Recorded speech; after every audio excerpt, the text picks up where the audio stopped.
Your overall thoughts about how the game went? I mean, you played a 1-1 draw and you had to win it via the penalty. I think I was not in the game today. We wanted to pick ourselves up, but we didn't manage so much to come to the game. Yeah, we struggled, seriously so. Yeah. So, but I think it's because of some of the players are not there. You know, if you lose 1-2 players, the key players, the whole structure is no longer going to be the same. Yeah, but coach, you are setting the record, man. I mean, you played the whole season without a loss. Surely, Modi Bukenza, Mabopane JM, that is history. Yeah, exactly.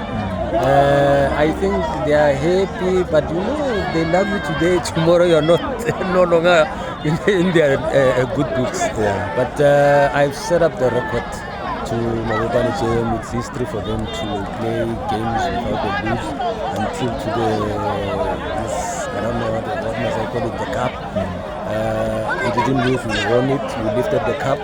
We'll see with the playoffs. Yeah, heading to the playoffs now, surely the mood is up, and then surely you are also motivated, the boys are motivated. What are your plans going to the playoffs? What I've seen is I have to fix the mentality of the players.